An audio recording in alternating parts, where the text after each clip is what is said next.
come public editor. Margaret ha una lunga esperienza nel giornalismo mainstream, è stata direttore della Buffalo News. Come diceva lei ieri in un panel sulle donne nei media, a molte prime volte da donna in posti di responsabilità nei media americani, è stata appunto il primo direttore del Buffalo News e poi il primo public editor donna del New York Times. È stato membro del Pulitzer Prize Board dal 2011, giurato per 4 volte, presidente della sezione documentari del board che assegna il premio Pulitzer, eletta 2 volte direttore dell'American Society of News Editors e insegna Audience and Engagement alla Columbia School of Journalism. Con lei quindi discuteremo di questo ruolo del public editor che forse qui in Italia è poco conosciuto. Noi l'abbiamo chiamato il garante dei lettori e ci sono state anche delle brevi esperienze di cui magari parleremo più tardi. Gli ombudsman, come sono chiamati internazionalmente, sono quei trade union fra i lettori e le redazioni che hanno la responsabilità e l'onere di raccogliere le opinioni, spesso le proteste, i suggerimenti, insomma tutta la voce della platea dei lettori di un media e trasferirla alla redazione e anche interloquire sempre di più con i lettori.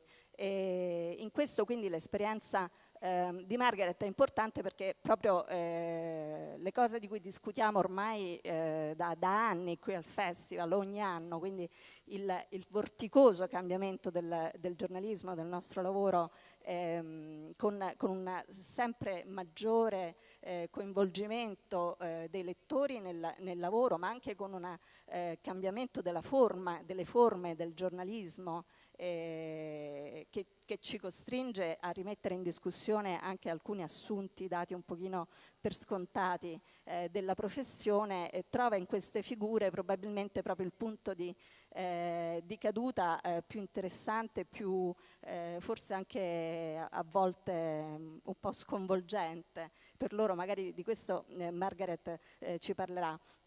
E come aveva accennato, gli ombudsman sono ovunque in media in tutto il mondo. Esiste un'associazione che si chiama Organization for News Ombudsman, che è un'organizzazione internazionale di cui fanno parte circa 80 garanti dei lettori in tutto il mondo, dal Brasile al Perù, al Messico, al Kenya, ce ne sono in Europa, in Spagna, ovviamente in Gran Bretagna. La maggior parte sono nell'America del Nord, in giornali degli Stati Uniti, del Canada, solo negli Stati Uniti sono circa una ventina, in Italia non esistono. Ci sono stati dei tentativi brevi, molto brevi, negli anni 80, uno al Messaggero, cito qui una bella ricerca di una collega, Federica Cherubini, che forse è qui in sala, che ha fatto una ricerca proprio sugli ombudsman e sul perché in Italia non abbiamo mai avuto fortuna con questo tipo di figura editoriale, che ricordo nel caso del New York Times, ma in quasi tutti i casi è una figura esterna alla redazione, cioè vengono assunti con un contratto ben preciso, un contratto a scadenza, e devono essere proprio neutrali rispetto alla redazione, proprio perché svolgono questo ruolo di garante, di mediatore, e è meglio che non siano troppo coinvolti. Noi avemmo appunto una breve esperienza al Messaggero con un giurista, Giuseppe Branca, e poi a Repubblica con Piero Ottone e con Gianni Corbi. E in un'intervista appunto a Federica Cherubini per questo studio, Ottone spiegava perché secondo lui in Italia non può attecchire questa forma questa figura professionale. Lui diceva per 3 motivi sostanzialmente: perché il pubblico non è abituato a fidarsi del fatto che i torti fatti dai giornalisti, gli errori, possano essere corretti, e quindi in partenza parte, diciamo, diffidente rispetto alla possibilità che una figura intermedia possa avere un qualche valore, un qualche successo. Il secondo motivo è che lui finiva per poi per stare costantemente nell'ufficio legale, perché quasi tutte le richieste che riceveva riguardavano problemi giuridici legati al lavoro del giornalista. E il terzo problema, che forse è quello un po' più grave, con cui forse ci stiamo ancora confrontando, è quello che lui chiamava la fratellanza aziendale, cioè la tendenza fra i giornalisti, cane non morde cane, no? La tendenza a non intralciarsi troppo, e quindi questa possibilità di una figura neutrale che possa garantire e far sentire i lettori sicuri di essere ascoltati, veniva un pochino meno. Io adesso mi taccio, lascio la parola a Margaret, e dopo il suo discorso ci sarà spazio ovviamente per le domande del pubblico. Prego. This is on. Hello.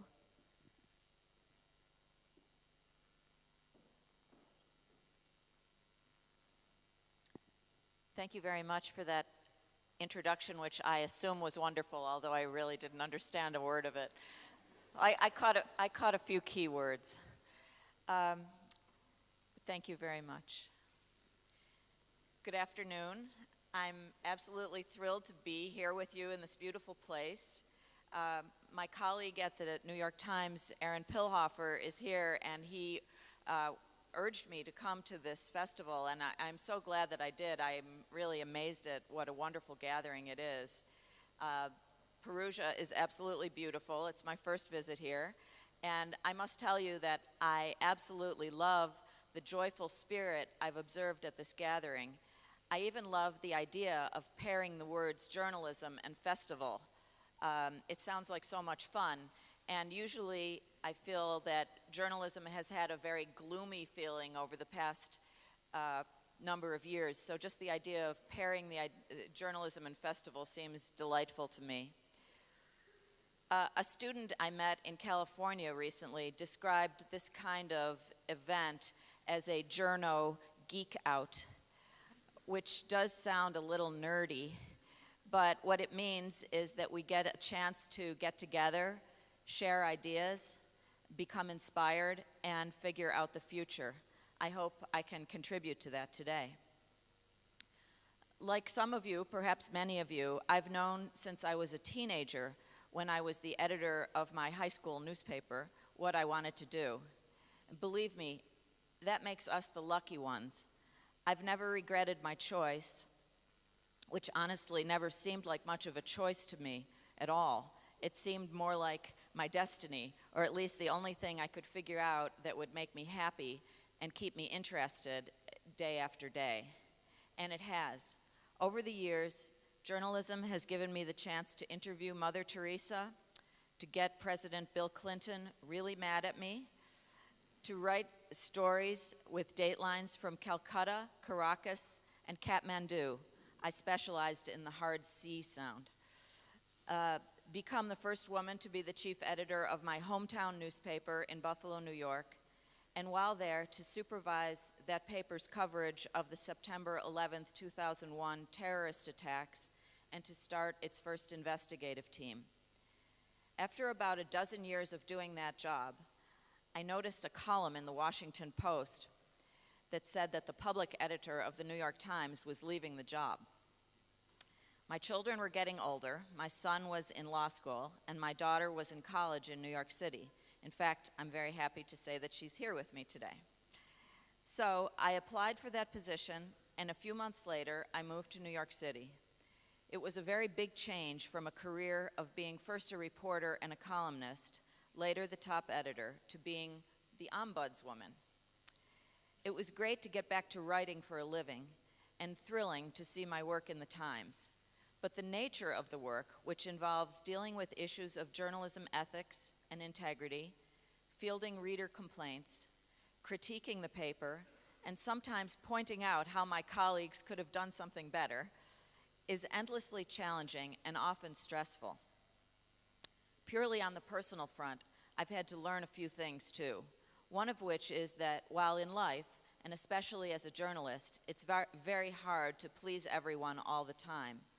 As the public editor of the New York Times, it is impossible to please anyone, ever. It has been both exhilarating and uncomfortable. Overall, it's been a great lesson from the universe in simply doing your best and letting go of what the consequences might be. But there are incredible benefits. Perhaps most importantly, I've had a front row seat at the changing role of journalism in the digital age, and a chance to study that and then to comment on it daily in my blog, which is called the Public Editor's Journal, and in print in a column in the Times Sunday Review section. I also do so on Twitter. My handle is @SullyView, and that is a place where I've met many of you already. From that vantage point, it seems pretty obvious to me that some trends are emerging. We're starting to figure it out. And while I can't draw you a map, I hope that I can give you some stars to steer by. So I want to do two things in talking to you today. First, to describe the beginnings of some consensus on where journalism stands right now and where we're going. Second, to provide you with some absolute certainties amidst all the uncertainty, some enduring ideas that you can take to the bank. After I share these thoughts with you, I would like very much to take your questions and comments so that we have less a lecture and more a conversation. I'm sure that I have as much to learn from you as the other way around. So let me plunge in. First, what we know now. About 4 years ago, I read something that changed my outlook. It was a blog post by Clay Shirky, a professor at New York University, called Newspapers and Thinking the Unthinkable. At that time, I was the editor of the Buffalo News, which had been enormously profitable for decades. It is owned by Warren Buffett, who is, as you know, a world-famous investor. I had romantic notions at that time still about the sound of the printing presses and the smell of printer's ink, not to mention the steadiness of my paycheck and my ability to pay college tuition bills, and the well-being of the dozens and dozens of talented young people I had hired over the years as reporters, photographers, designers, and editors, not to mention the role of a newspaper-based free press in our nation's democracy. So I had no particular interest in thinking the unthinkable about my chosen profession. But I read this important essay in which Professor Shirky made the case that journalism right now is going through a change so monumental that we can't even see what's happening around us. He compares it to what happened after the invention of the printing press around 1500. It is, in a word, chaotic. And because we're in the midst of it, no one can say where we're going. But one place we're not going is back. The old model, if left unchanged, can't be saved. So it's like Bob Dylan wrote in a famous 1960s folk anthem, "Your old road is rapidly aging. Please get out of the new one if you can't lend a hand." I decided not to get out, but to try to lend a hand. And soon afterwards, I stopped being part of the old guard, hanging on tight with my eyes closed, as tight as they would go. I joined Twitter and started a blog in Buffalo and began to have online chats with readers and to put my newsroom's resources into the direction of new media. Not long after that, the fact that I was at least somewhat conversant with all of these things was a factor in my being hired by the Times. So yes, that revelation changed my life, and its principles stay with me. That we don't know, and we have to experiment, and most things will fail, and some will succeed beyond our wildest dreams. But even in the few years since my conversion, which is a very short time in the overall scheme of this revolution we're living in, some new forms have started to take shape.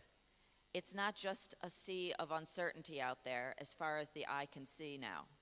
Some islands of consensus are starting to come to the surface. Here are the ones I am seeing. First, serious readers, at least sometimes, will pay for serious news. One of the best examples of that is the building in Midtown Manhattan where I go to work every day, the New York Times, where revenue from consumers actually surpassed advertising revenue a year or so ago. There are now 800,000 paying customers, digital customers. That flips on its head the old model of advertising revenue leading the way. It means that people are willingly shelling out significant dollars for a digital subscription because they really value what they're getting. It's notable that the Times got this wrong a few times before they got it right, and that it's no guarantee of future success. But for now, it's definitely working. Secondly, digital news is not just another platform. People who say that they are platform agnostic, if they're still saying that, I think have been proven to be wrong. We can't really be platform agnostic. We have to play to the strengths of the platforms that we're using. It's a whole new way of gathering and publishing information. When you see someone like Ezra Klein leaving the Washington Post to form or join Vox Media, you begin to understand that. So too, places like BuzzFeed, Vice, Vice News, Verge, Pando Daily, Business Insider, The Intercept, and many more. Many of these places will make it, eventually, on advertising revenue because they don't have the huge infrastructure costs like printing presses and trucks, big offices, and many layered staffs. These nimble new ventures are as different from newspapers as streaming House of Cards onto your iPad is from a family trip to the neighborhood movie house. And they will need talented young people with entrepreneurial spirit and technical skills to help them move to the next level.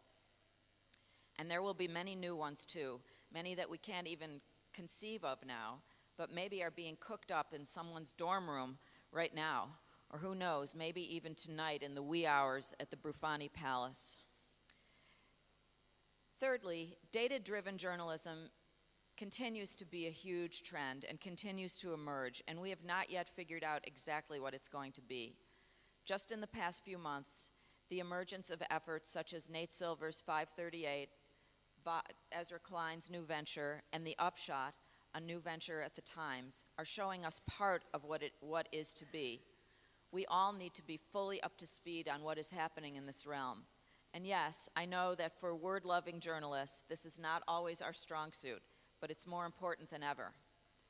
Also emerging, the strength of single-subject news sites, like the education-oriented Chalkbeat, or the environmentally focused Inside Climate News. I'm sure there are many examples in your countries as well, and many more in the United States. Also, we're seeing big money philanthropists become a new source of funding for journalism. One of the first examples was ProPublica, which has done such important investigative work. Now we have First Look, where Pierre Omidyar is financing a new journalistic home for journalists who challenge the status quo, like Glenn Greenwald and Jeremy Scahill. And even more recently, the Marshall Project, where the former Times editor, Bill Keller, will focus on criminal justice. And meanwhile, of course, Jeff Bezos, the Amazon billionaire, has bought the Washington Post. I think it's a great use of some enormous personal wealth, and it's wonderful to see it gaining strength. Meanwhile, Twitter is so closely interwoven with news now that it's hard to believe that it's only 8 or so years old. As I told a group of student journalists lately, just about every hiring editor in the world is on Twitter, so it goes without saying that every journalist should be too, and not simply to announce what club they are going to tonight. It will be interesting to see if any platform comes along to truly challenge Twitter as a place to find that first draft of history, especially with breaking news. And now for my part 2, some absolute certainties that you can take to the bank. A little earlier, I talked about some romantic notions I had about newspapers that I've had to loosen up on, or at least update. Those are mostly superficial things, like the smell of ink and the roar of the presses. But there are some traditional journalistic values that I hold so dear that I'll never toss them out. They deserve to be held on to just as tight as we can. One is integrity. Simply put, as a journalist, you are not for sale, not for a free lunch or inside access to powerful people or a line on a future book contract. Your work serves the public. It is about truth-seeking and truth-telling. And your work is your work, not borrowed from or copied from others without credit. We all benefit from the information flowing all around us, but we can't pretend it's ours when it's not. Here's a pretty good way to avoid getting accused of plagiarism. Always give credit where due. Use attribution in words, in hyperlinks, or however it's appropriate, and do it unfailingly. Don't cut corners. If you want your name on it, do the work. Another is remembering that the press is not supposed to be cozy with power. We're supposed to be a check on power. Sometimes that means being adversarial, to dig out what's true when people don't want us to state it clearly, and to let the chips fall where they may, whether that means you lose access to the insiders or, in the case of a New York Times reporter I very much admire, James Risen, the risk of going to jail to protect a confidential source despite pressure from the government. This past year, with its astonishing news leaks from Edward Snowden, have put a bright spotlight on the adversarial relationship between government and press. And even in America, where we are blessed with the First Amendment to the US Constitution, which protects freedom of the press, the federal government's increasing desire to shoot the messenger, that is, to prosecute whistleblowers and threaten journalists, is one way we know how much it matters and how it simply can't be lost. That goes for watchdog news on the local and state level, too. I'm not sure how it is here, but in the United States, the decline of local newsrooms is a big and ongoing worry in this new media world. Experienced reporters who can do the tough and painstaking work of holding government and business accountable are irreplaceable, but the newsrooms that employ them are shrinking. Some of the new reporting ventures are succeeding on the local level. As citizens, we desperately need them to. And since this is the biggest reason that local newspapers, and this is the biggest reason that local newspapers need to figure out their balance sheet problems fast, watchdog news or accountability journalism is the most important work we do, and it can't be lost as we make this huge shift. It's true that, as one writer recently said about journalists, we work in tech now, but we can't forget why we got into journalism to begin with. Another certainty is the need to get it right. Fast is good, but right is better. We need the strongest possible commitment to accuracy and its close cousin, fairness. Yes, we're all in the biggest rush in the world to get the news out, and we have the ability to do so like never before, but we'll wreck it all if we don't make as sure as we can that it's verifiably true. In America, after the Connecticut school shootings in 2012, many in the press published the name of the wrong gunman early on in the reporting. And after the Boston Marathon bombing last year, a suspect was reported in custody when there was no suspect in custody. These are just two recent instances in which news organizations learned that lesson in an ugly way one more time. A reader of the New York Times wrote to me after the school shootings and said she had always believed that if I read it in the New York Times, I know it's true. But at that moment, her belief in that truth had been shaken. Once it's gone, it's very hard to earn it back. That's the bond of trust we need to keep with the public.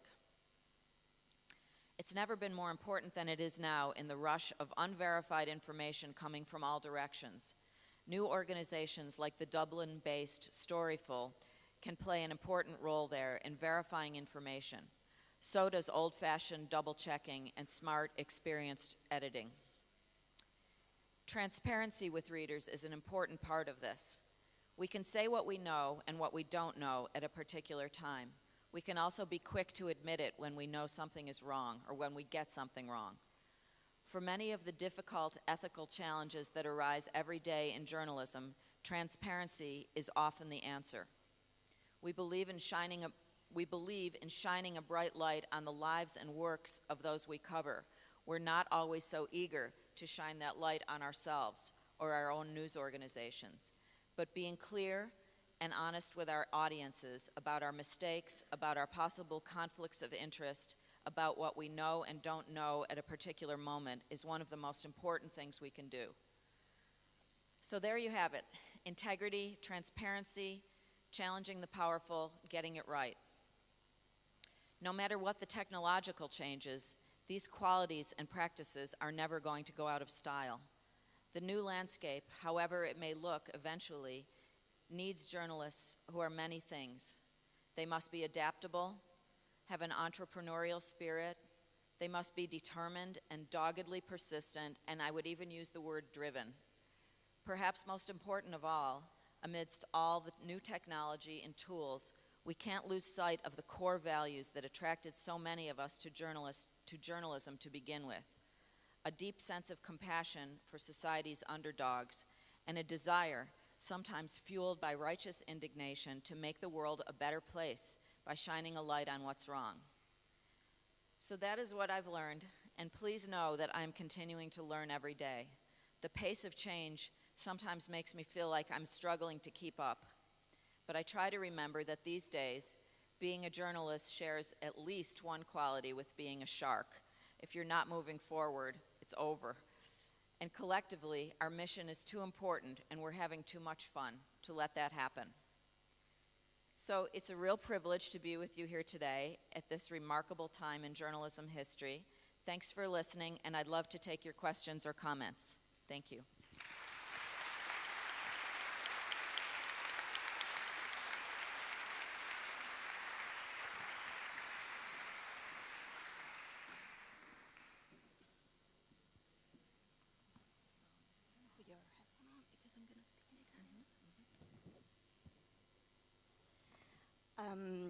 Grazie mille per questa panoramica veramente insomma, illuminante di dove siamo arrivati e di dove insomma, ci avventuriamo. E prima di darvi la parola, veramente volevo fare soltanto un paio di domande io a Margaret, perché mi incuriosiscono due aspetti del suo lavoro, anche alla luce di quello che ci ha raccontato adesso. Da una parte le sfide sembrano così monumentali che trasferirle in una redazione, per quanto si tratti di una redazione sicuramente privilegiata nel panorama internazionale. Ricordo che Emily Bell, parlando del futuro dei media, disse: non tenete conto del New York Times perché fa lega a parte.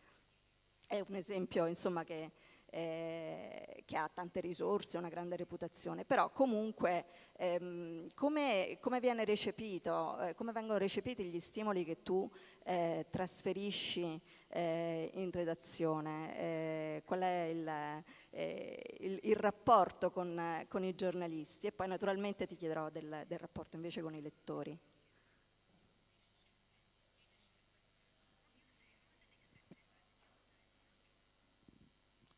Well, they're afraid to tell me, so I don't know. No, that's not true. I think that the New York Times staff understands the role of the public editor, which is about 10 years old at the Times. As some of you know, or may know, the role of public editor at the Times arose out of, as one of the correctives to a scandal that occurred at the Times, which was the reporter Jason Blair and his fabrications and his plagiarism. And so the Times decided to take a number of steps to prevent this ever from happening again.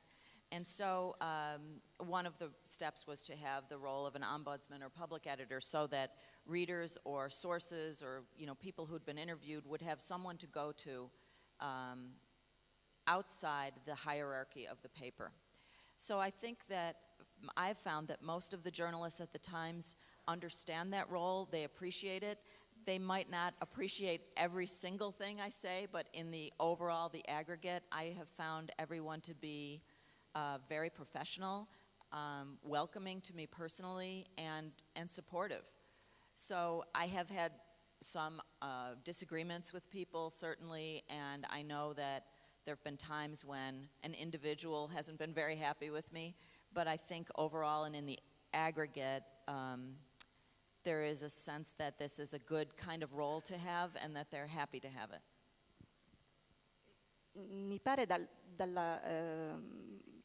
dimensione degli argomenti che hai trattato, che forse la tua posizione offre anche una grande opportunità alla redazione per capire, sai, un po' il radar di quello che c'è fuori dalla redazione, anche hai la possibilità di percepire le cose che interessano ai lettori, quindi anche magari di orientare il coverage del giornale. In questo pensi che il ruolo del public editor stia anche un pochino cambiando, cioè è anche un ruolo di interfaccia con le esigenze? Che tipo di giornalismo si desidera? Quali sono gli argomenti che si vuole sentire coperti? I think that the role of an ombudsman or a public editor has always had to involved listening to the reader, but I think that we're hearing from the readers in different forms now. I mean, people who have a problem with a story are likely to tweet at me as well as to send an email the next day. So sometimes it can be very, very instantaneous. You know, I hope and I do think that sort of putting a spotlight on the reader's concerns and giving them a place where their voice is heard is a very positive thing. So I do think that with the technology changing, there's an opportunity to hear more regularly and, you know, maybe not just in a column once every other week or something like that, but on a daily and ongoing basis from what people are saying. Leggevo insomma, adesso brevemente nel tuo blog, dicevi proprio che ci sono magari delle tematiche che sono un pochino sottorappresentate, come quella della povertà nelle aree metropolitane o l'ambiente, che tu hai anche avuto in questo un pochino il ruolo di trasferire queste esigenze. Ci sono poi delle questioni anche abbastanza delicate che magari ti sei trovata ad affrontare, che sono anche relative ai cambiamenti di cui parlavi adesso. Per esempio, quando la nuova edizione digitale del New York Times ha introdotto i native advertising, c'è stata una reazione da parte dei lettori e tu ti sei trovata per esempio a dover spiegare o comunque insomma a fare tramite, spiegare perché esisteva questa forma di pubblicità sul sito, che può risultare un po' disturbante. O anche altri esempi, mi viene in mente il tweet di Scott usato come pubblicità, anche quello è stato trattato da te sul blog, no? Il critico cinematografico del New York Times aveva fatto un tweet di apprezzamento per un certo film e il suo tweet è stato preso, estrapolato dalla compagnia pubblicitaria che rappresenta la casa di produzione di questo film, e la pubblicità è finita sul New York Times senza l'autorizzazione del giornalista e con sua grande sorpresa, e lì c'è stato anche quindi un problema di comunicazione con l'ufficio pubblicitario del New York Times, quindi qui si parla anche di tramite i social media di problematiche che vengono fuori anche a livello manageriale nei giornali, insomma, quindi anche questioni molto delicate. E quindi magari se puoi fare qualche esempio in questo senso.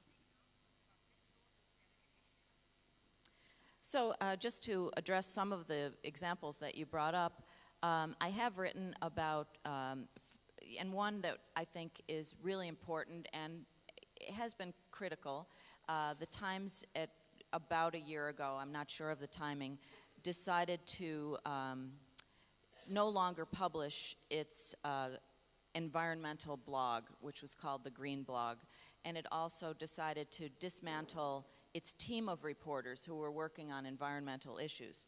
Now, to some extent, this can be seen as simply a different way of doing it. You don't have to have a team working on something. But from the outside, it became public, not through me, but it did become public, and there were a number of groups who felt like this showed less commitment to a very important issue by the Times. And so one way that I tried to address that was by saying, well, okay, maybe they're right. Maybe the commitment to climate change coverage will be just as strong without this blog and without this team, but let's take a look at it. And so sometime later, I think it was close to a year later, I went back and sort of looked at the coverage and saw how it had changed. And there actually had been significantly less coverage. I don't think it was less good, but less volume of climate change. And so, but at the same time, there, I think, had been a recognition that this had happened, and there was a very important hire that had been made of a reporter who was an expert on climate change, and some other moves were, an editor had been assigned to a climate change or an environment group. So I think there were some moves that were already being made to remedy that. But the examples that you give of explaining this practice called native advertising, which I'm sure many of you are familiar with, but perhaps some are not. And so native advertising, the shorthand for that is advertising that looks like editorial content. And is this intended to fool the reader? Well, no, you can never get anyone to say that. But it's intended to draw readers into the advertising in part because it looks like editorial content. So I did write about that. The Times has actually done it very well in that it's labeling the native advertising very carefully, and so you'll see the words paid post. But in this instance, I don't think that I was criticizing, but maybe just saying, here's something to watch. Abbiamo circa 20 minuti, un po' più, quindi cominciamo con le domande. C'è un microfono in sala, ce n'è una qui davanti.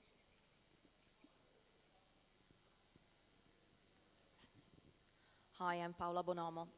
You spoke about some of the ways that the New York Times is special in terms of revenue model and so on, but you didn't speak about ownership, and I think this is very important because you've been lucky to have the Sulzberger family controlling the newspaper for hundreds of years, what it feels like. A lot of other countries have papers and often televisions that are owned by people whose primary interests and whose money has been made in construction, aerospace and defense, telecoms, retail, cement, banking, you name it. And you have a minority shareholder who's one of these guys. But what advice would you have for journalists who are not as lucky as those at the New York Times in preserving their editorial independence? Well, you make a great point that the ownership of a newspaper or media organization is hugely important.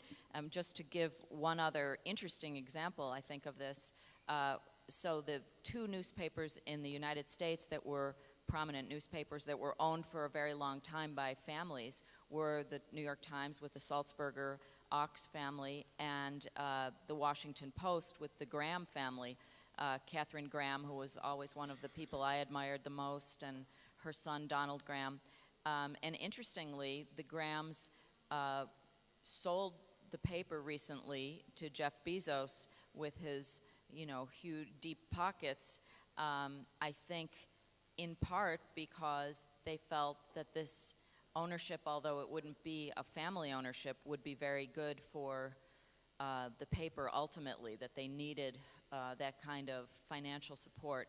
So I don't think that family ownership necessarily is the crucial thing, but I do know that having a good owner is extremely important. I mean, I wish I could offer advice for people who don't have that, but the truth is that you have to do the best journalism you can given your circumstances. And unfortunately, I think what the biggest result of that lack of commitment is to not realize that the newsrooms are so crucial to the financial well-being of these institutions. So it's really, the journalism is what powers the business in media organizations, but there's not always a clear understanding of that. I mean, I don't have the answer to that. I wish I did, but I I really do agree with you that having family ownership and committed ownership is extremely important.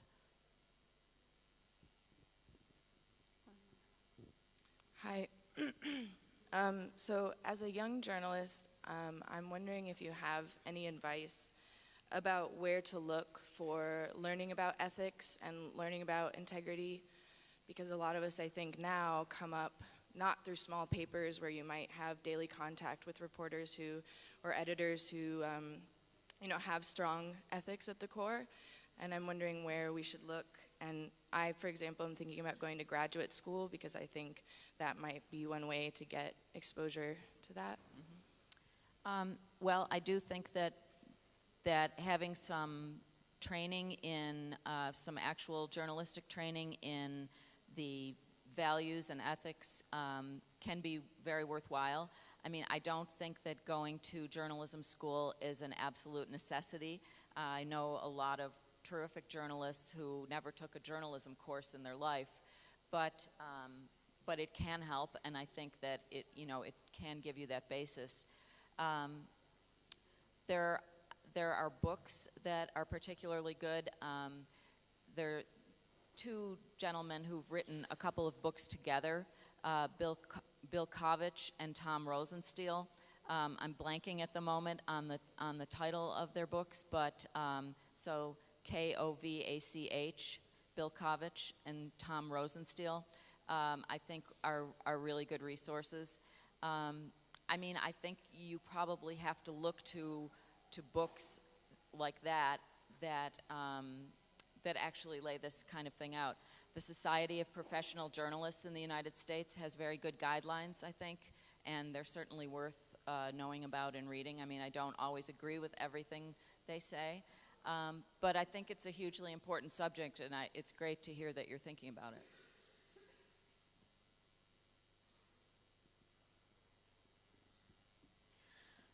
Hi, Margaret. Thanks for your insights. It's been fantastic. One question. You talked about the way in which complaints are now coming direct to journalists, to you in particular as the public editor.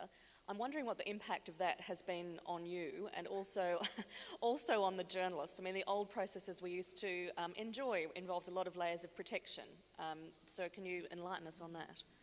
Well, it's one effect that it's had on me is that I feel like I'm on duty all of the time. It's really hard to walk away or be off the grid, and that can be very exhausting. I mean, there have definitely been times when I've found out from Twitter what I will be writing about the next day because there's just such a huge uproar about something. I mean, there's also a tendency to want to overreact, I think, to what's there. I've found that there are some subjects that, I mean, for example, Middle East politics and Middle East news is one in which, there's a lot of very vocal complaining being done on Twitter. I don't mean to say that it's not valid. It may or may not be valid. But if I were to respond to everything that's coming up on certain subjects, I would only be thinking about that and only writing about that. I think it is tough on, for me, it's part of my job, but I think it's tough on journalists in general to be critiqued in the moment on Twitter, but I also think it can be extremely helpful. I mean, it's a way that we find out very quickly if there's a mistake in our story, a factual mistake, and then it can be corrected, and hopefully it's corrected and we actually make note of it, not just sort of, walk on by. Which also happens. So, it's kind of cuts both ways. It's a little bit double-edged, I would say. Ti volevo chiedere, tornando a uno dei punti che hai toccato nel discorso, la verifica è uno dei grossi temi che abbiamo trattato qui a Perugia quest'anno, perché il diluvio di informazioni è tale ed è a disposizione di tutti, non solo dei giornalisti, quindi un po' il ruolo dei giornali sta cominciando a diventare quello di essere più credibili che veloci, no? Come giustamente dicevi. Quindi questo può essere anche però un'opportunità di lavoro esterno alle redazioni, la l'esperienza di Storyful è lì a dimostrarlo, ma anche forse un'indicazione di come dobbiamo spostare le risorse all'interno delle redazioni, cioè creare delle squadre o comunque un mindset diverso fra i giornalisti e contemporaneamente renderli insomma, anche più alfabetizzati nell'uso dei social media. Pensi che questa sia anche una tendenza interna alle redazioni o che si andrà anche con l'utilizzo di servizi esterni? Well, verification has become a huge question because it is so easy to get news out there, and there are certainly proponents of the idea that we want to get it out as fast as we can and correct it as we go along. I think that's fine in some ways for some media organizations, but I also feel strongly that for leading news organizations, it is better to take a little longer and to verify before we, be as sure as we can be before we publish, because it can be very dangerous to have facts, supposed facts out there that aren't correct. I mean, some of this is, as I mentioned in my prepared remarks, it's as basic as having trusted sources. When we can have trusted and named sources, it's also very helpful. If we have a police source, for example, if we can get the person to go on the record, or if we can go to the official source, at least if it turns out to be wrong, it's not really our speculation at that point. It's coming from the Boston Police Department or whatever it may be. But as I say, there are organizations such as Storyful now, which is using essentially user-generated verification on the scene to verify videos. As we find out there are more and more people who are reporting the same kind of thing, we can use that kind of crowdsourcing to make as sure as possible that something is correct. But there's no question that the speed at which we're working now has a downside, and we have to counter it as much as we can with verification.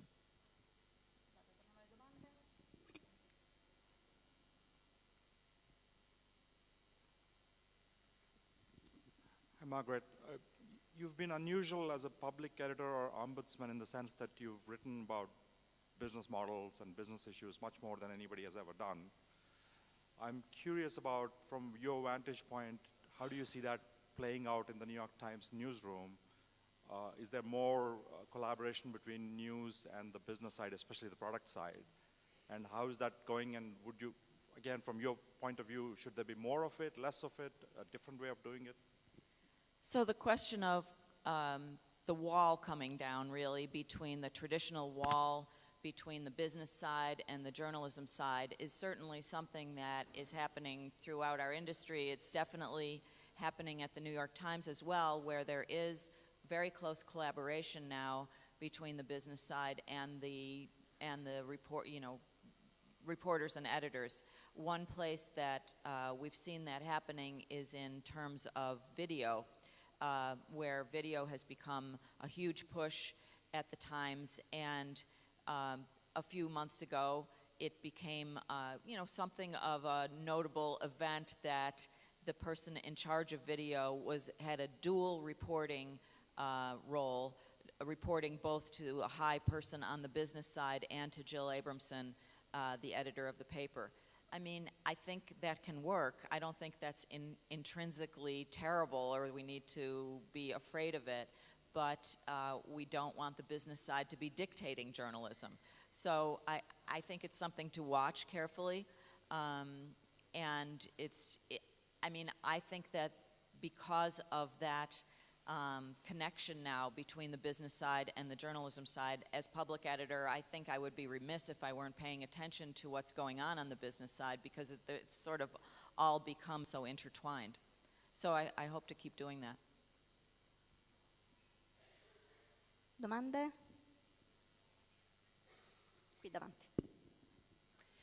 You touched upon the issue of Middle East politics and how controversial it is and how it raises a lot of criticisms on Twitter, I guess, from both sides.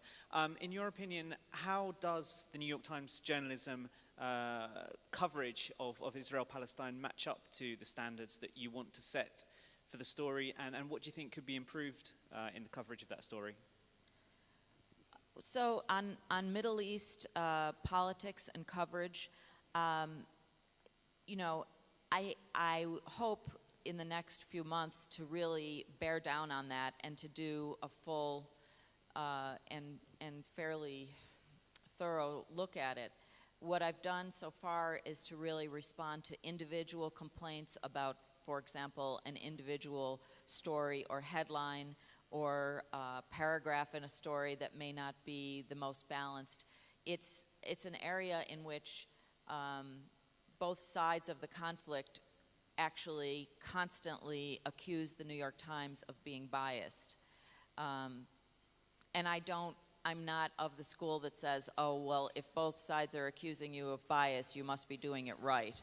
I don't actually think that's true.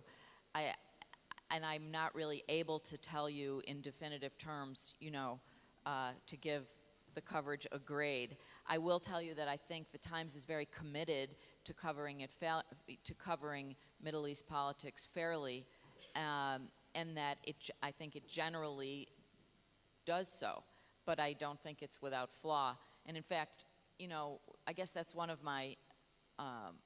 the things that I'd say is a fairly big takeaway from the Times in general is that, you know, like everyone else who admires the New York Times, I find it to be excellent in so many ways, but being excellent doesn't translate into being perfect.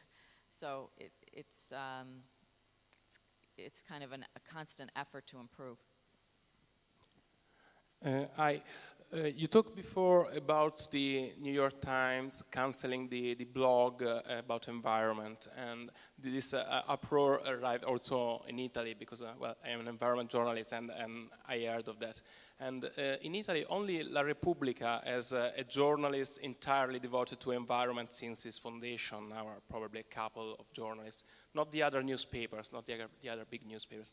Would you suggest newspaper to have people devoted to those issues that are so relevant today or not? Thank you very much. Yes, I mean, I think that it's one of the most important things that we can possibly be covering right now. I would urge every news organization to have a reporter or a team of reporters covering this. I can't really think of too many other subjects that are going to affect our world more than the environment. And because it is kind of an unseen thing, you know, we don't see the results necessarily of climate change every day, it's very difficult to keep it at the top of our minds unless it's brought to our attention through the media. So I think there's a huge responsibility to cover the changing climate and to do it with expertise. I mean, I don't think you can really just throw a general assignment reporter at it every once in a while and expect that to have very good results. So yes, I think it's a hugely important subject, and it would be right at the top of my list for things that I think journalists in general could be doing better with. Matthew. Margaret, some journalists, I think, don't see it as part of their job. I'm over here. Don't see it as part of their job to engage with readers, whether it's on Twitter or Facebook or in comments on their stories. Do you encourage them to do that, and if so, how do you do that? Thanks. You know, I'm not really in a position I'm not within the newsroom structure. I don't have the ability to you know, kind of tell reporters, hey, you ought to be doing this. But I do believe in it very much personally. I also like it. You know, I like to know, I've always felt like I wanted to be engaged with the readership and to know what people are thinking and to respond. It's very exhausting to respond to it. It's very difficult. Some reporters are better at it than others. There are a couple of Times reporters right now who have made a specialty of writing stories that are based on reader comments, taking the comments and going deeper into them and coming up with stories, and I think that's great. Some people are better at it than others. I mean, I think there are some reporters who just don't really work that way, and I don't know if you can force it on people, but we are definitely in an age of engaging with our audiences, and so the more we can do it, the better, for sure. Thanks. Siamo verso la fine, io prenderei ancora forse una domanda prima di fare concludere a Margaret. Chi vuole dare? Anybody?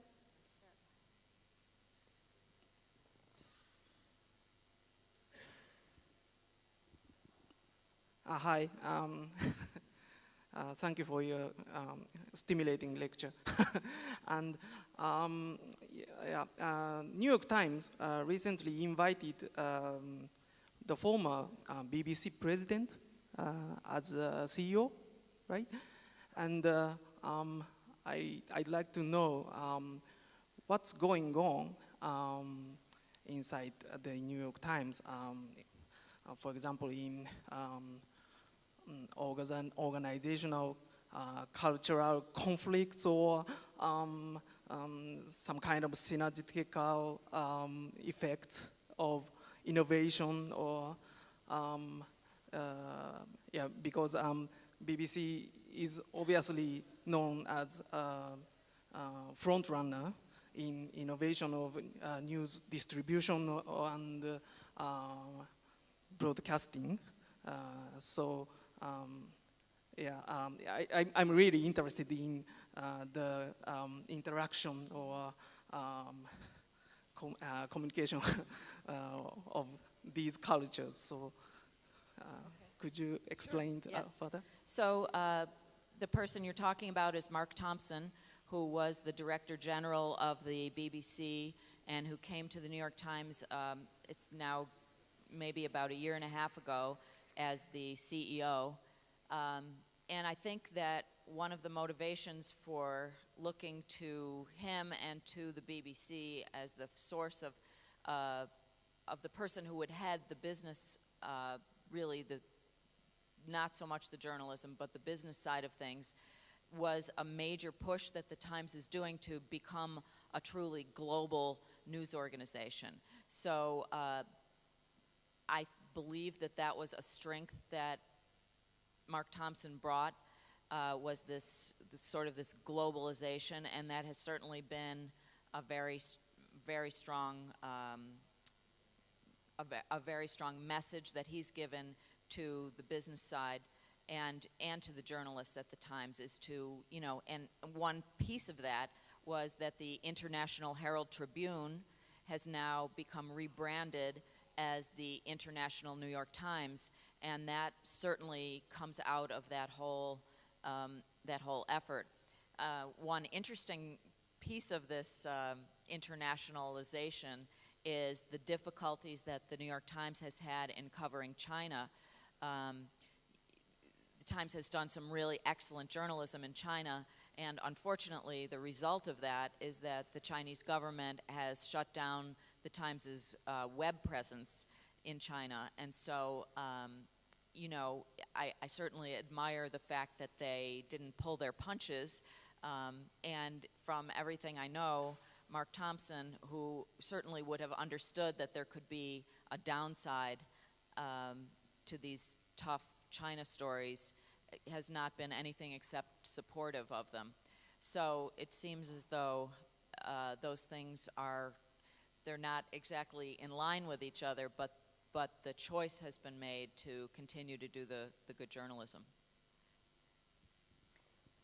Quindi adesso concludiamo l'incontro. Vorrei chiedere a Margaret di fare un wrap-up della situazione e dirci quali sono le sfide più imminenti che vede nel futuro della professione, anche immediato, diciamo, e le opportunità, perché tanti ragazzi che si affacciano vorrebbero capire se c'è spazio e quale.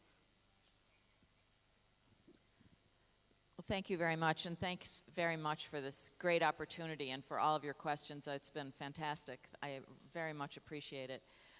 Well, I think the challenges are that, as I said in my talk, we don't really know. We're in the midst of this incredible change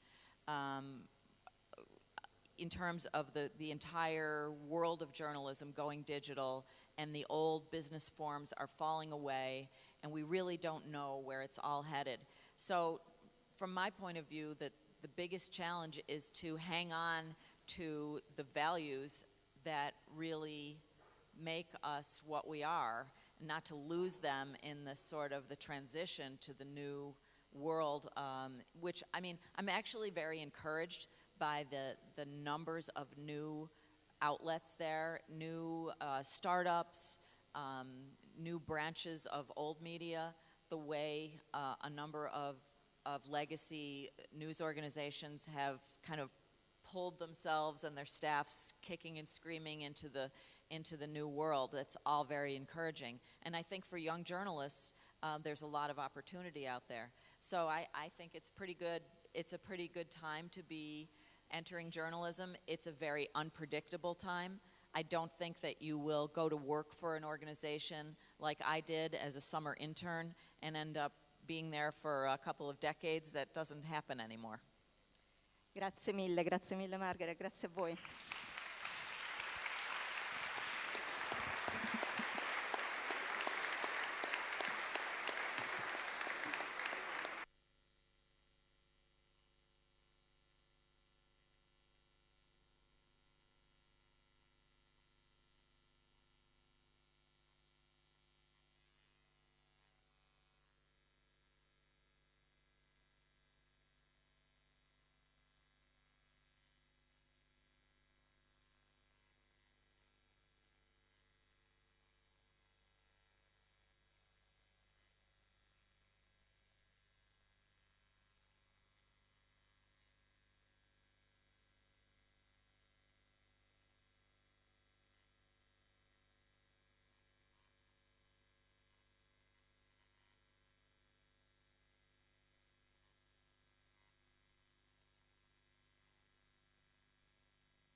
Applied for that position, and a few months later, I moved to New York City.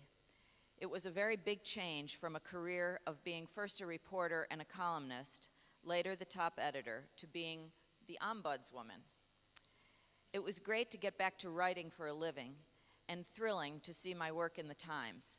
But the nature of the work, which involves dealing with issues of journalism ethics and integrity, fielding reader complaints, critiquing the paper, and sometimes pointing out how my colleagues could have done something better, is endlessly challenging and often stressful. Purely on the personal front, I've had to learn a few things too. One of which is that while in life, and especially as a journalist, it's very hard to please everyone all the time. As the public editor of the New York Times, it is impossible to please anyone, ever. It has been both exhilarating and uncomfortable. Overall, it's been a great lesson from the universe in simply doing your best and letting go of what the consequences might be. But there are incredible benefits. Perhaps most importantly, I've had a front row seat at the changing role of journalism in the digital age, and a chance to study that and then to comment on it daily in my blog, which is called the Public Editor's Journal, and in print in a column in the Times Sunday Review section. I also do so on Twitter. My handle is @Sullyview, and that is a place where I've met many of you already. From that vantage point, it seems pretty obvious to me that some trends are emerging. We're starting to figure it out.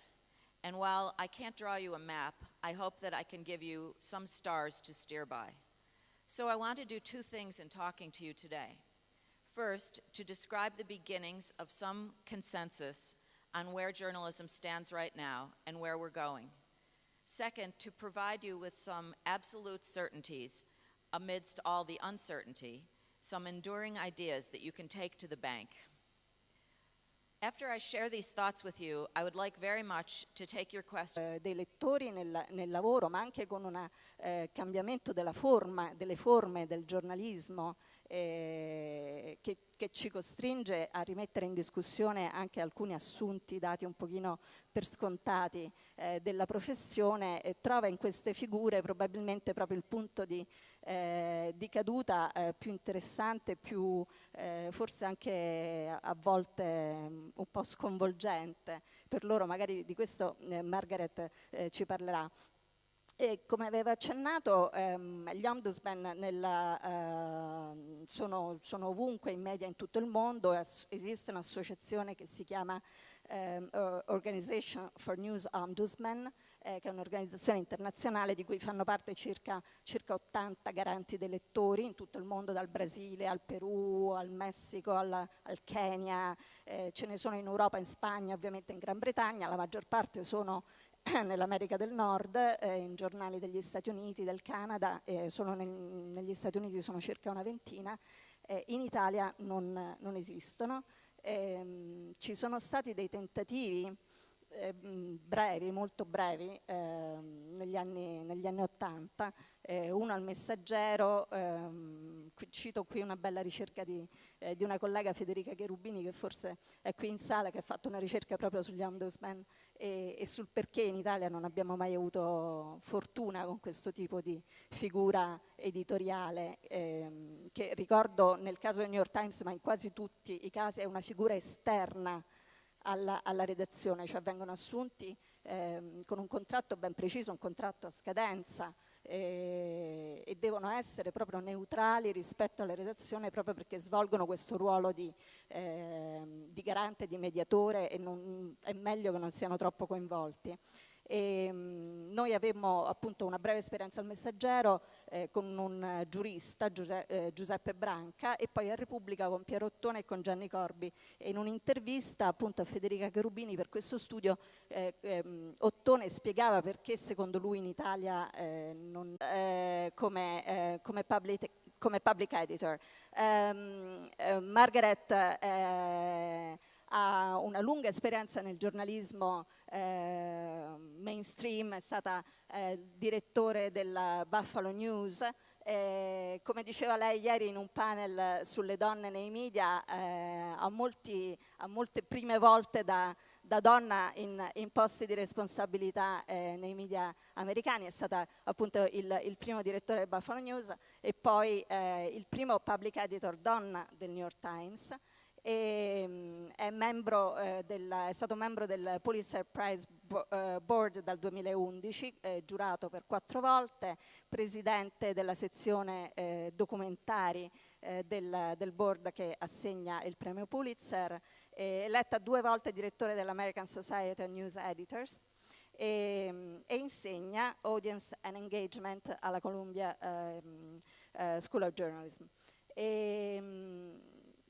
con lei quindi discuteremo di questo ruolo del public editor, che forse qui in Italia è poco conosciuto. Noi l'abbiamo chiamato il garante dei lettori, e ci sono state anche delle brevi esperienze di cui magari parleremo più tardi.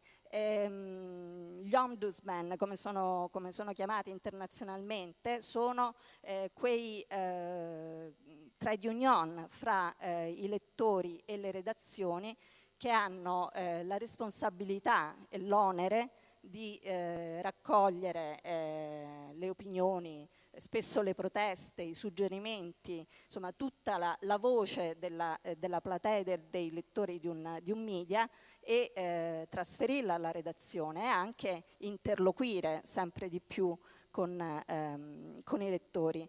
E in questo quindi l'esperienza di Margaret è importante, perché proprio le cose di cui discutiamo ormai da anni qui al festival, ogni anno, quindi il vorticoso cambiamento del giornalismo, del nostro lavoro, con un sempre maggiore coinvolgimento, non può attecchire questa forma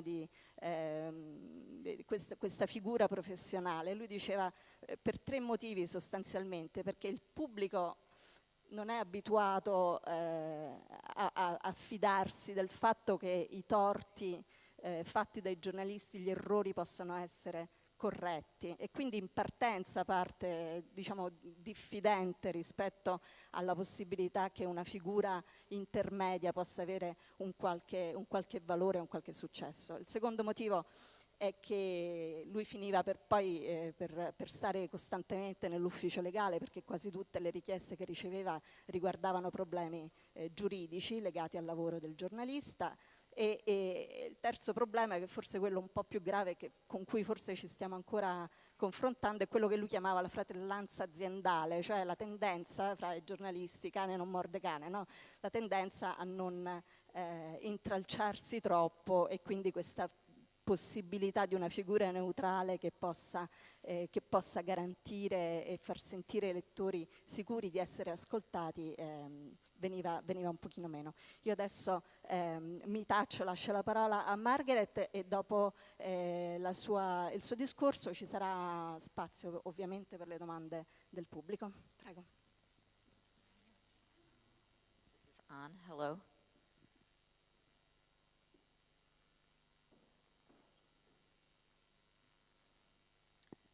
Thank you very much for that introduction, which I assume was wonderful, although I really didn't understand a word of it. I caught a few key words. Thank you very much. Good afternoon. I'm absolutely thrilled to be here with you in this beautiful place. My colleague at the New York Times, Aaron Pilhofer, is here, and he urged me to come to this festival, and I'm so glad that I did. I'm really amazed at what a wonderful gathering it is. Perugia is absolutely beautiful. It's my first visit here, and I must tell you that I absolutely love the joyful spirit I've observed at this gathering. I even love the idea of pairing the words journalism and festival. It sounds like so much fun, and usually I feel that journalism has had a very gloomy feeling over the past number of years, so just the idea of pairing the journalism and festival seems delightful to me. A student I met in California recently described this kind of event as a journo geek out, which does sound a little nerdy, but what it means is that we get a chance to get together, share ideas, become inspired, and figure out the future. I hope I can contribute to that today. Like some of you, perhaps many of you, I've known since I was a teenager, when I was the editor of my high school newspaper, what I wanted to do. And believe me, that makes us the lucky ones. I've never regretted my choice, which honestly never seemed like much of a choice to me at all. It seemed more like my destiny, or at least the only thing I could figure out that would make me happy and keep me interested day after day.